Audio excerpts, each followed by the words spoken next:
जो लंग्स के पेशेंट हैं, लंग की बीमारी है, जिसको जो इनहेलर लेते हैं, या जिनको लंग कैंसर है, या जिनको ब्रेथलेसनेस है, या जिनको साइनस की प्रॉब्लम है, या जिनको निमोनिया होता रहता है, ये बड़ा इंटरेस्टिंग है, इसे समझ लीजिए। यहां पे ये समझना पड़ेगा कि साइनस, एक वर्ड आपने सुना, साइनस होता क्या है।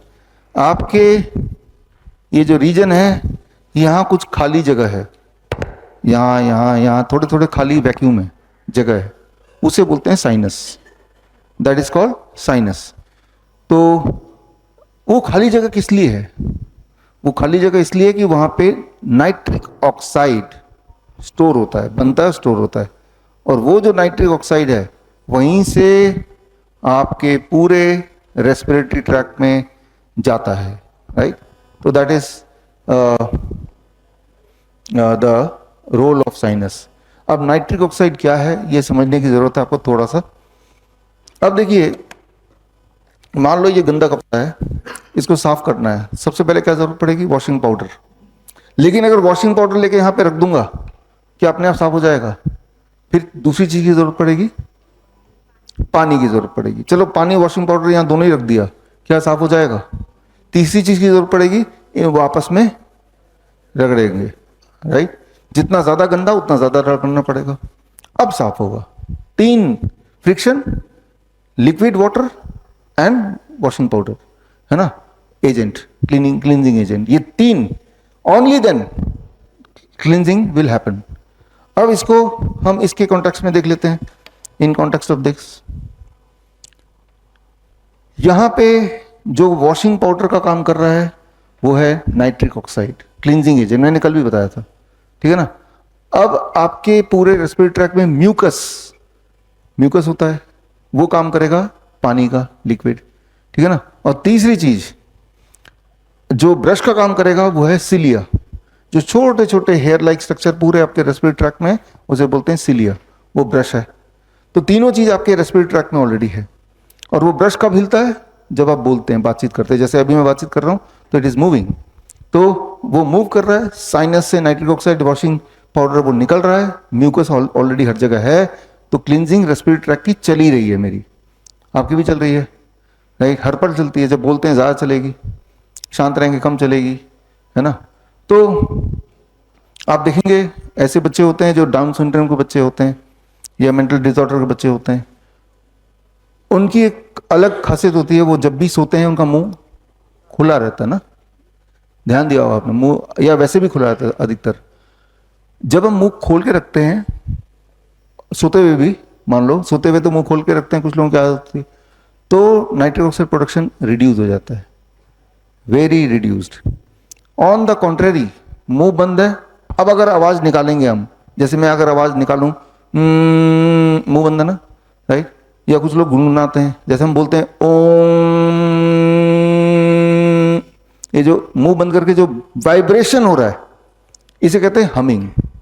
जब ये हमिंग होती है तो जो नाइट्रिक ऑक्साइड और क्लींजिंग एक्टिविटी होती है, दैट इज 15 टाइम्स, 15 गुना इन कंपैरिजन टू जब आप बात करते हैं, 15 टाइम्स। अगर ये कपड़ा बहुत ज्यादा गंदा हो गया, हम क्या बोलते हैं? ड्राई क्लीनिंग को दे देते हैं, क्योंकि वो अच्छी तरह से कर सकते हैं जो हम घर पे नहीं कर सकते। नॉर्मली हमारे कपड़े घर पे ही धुल जाएंगे, कभी कभी स्पेशल केस में वो ड्राई क्लीनिंग में जाएंगे। नॉर्मली आप सबके लिए हमारा रेस्पिरेटरी सिस्टम अपने आप ही धुलने का काम करता है। लेकिन जिनको लंग कैंसर हो गया है, जिनको ब्रेथलेसनेस है, सांसों की दिक्कत है, जैसे आपने बताया था, है ना, पीछे, आपके पीछे, आप भी और आपके पीछे भी सांसों की बहुत दिक्कत है, बैठे रहिए, बैठे रहिए। तो आपको क्या करना चाहिए? नाइट्रिक ऑक्साइड ब्रीदिंग करना चाहिए। कैसे करना है मैं समझाता हूं अभी। तो जिनको भी ब्रेथलेसनेस होती है, सांसों की दिक्कत है, चलते हुए, बोलते हुए, राइट, या गले की दिक्कत है, गले की आवाज की दिक्कत है, आवाज ठीक से नहीं आ रही है, राइट, तो उनके लिए है, आवाज खुल के नहीं आ रही है, तो उनके लिए है nitric oxide breathing about 30 minutes every day. Nitric oxide breathing क्या होता है? करना क्या है? करना यह है कि मुंह बंद करके पूरे 24 घंटे में जब समय मिले 20 से 30 मिनट, 30 मिनट मान लीजिए, मुंह बंद करके कुछ ना कुछ गुनगुनाना है। जैसे अगर मेरा मुंह बंद है तो ये करते भी हैं अनजाने में नहाते वक्त, लेकिन ये आपको स्पेसिफिकली करना ही है एज ए थेरेपी। तो उससे आपकी आवाज खुलेगी, उससे आपकी ब्रेथलेसनेस कम होगी, उससे आपकी इनहेलर की जरूरत कम होगी, उससे जब आप चलेंगे तो सांसें कम फूलेंगी, उससे जब आप कुछ लेके चढ़ेंगे तो एंजाइना कम होगा। नाइट्रिक ऑक्साइड ब्रीदिंग, है ना। तो ये कब करना है? जब मर्जी कर लो। कितनी देर करना है? कम से कम 20-30 मिनट, 30 मिनट कम से कम। एक बार में नहीं करेंगे तो 2-3 बार में कर लो, 10-10 मिनट दिन में 3 बार कर लो। कितने दिन करना है? कम से कम 21 दिन तो करिए, जब ठीक हो जाए तो मत करिए। क्या ये एविडेंस बेस्ड है? ये एविडेंस आप देखिए, ये एविडेंस काफी सारे हैं इसके। ये जो मैंने बताया ये पहले से ही है। द ओनली थिंग इज बाकी मेथड की तरह ये प्रचार नहीं किया गया। वो योगा में करते हैं ना, भ्रामरी प्राणायाम करते ही हैं, वही है ये। वो एक हमारे एंशिएंट कॉन्टेक्स्ट में है, लेकिन उसी चीज को मॉडर्न कॉन्टेक्स्ट में साइंटिफिकली ऐसे बोल देते हैं, राइट। तो ये सारी चीजें हैं। तो जो रेस्पिरेटरी इश्यूज हैं उसके लिए, या गले की इशू है, या बात नहीं कर पा रहे हैं, आवाज ठीक से नहीं आ रही है, निगल भी नहीं पा रहे ठीक से, दर्द हो रहा है, तो इसको जोड़ लो, नाइट्रिक ऑक्साइड, है ना।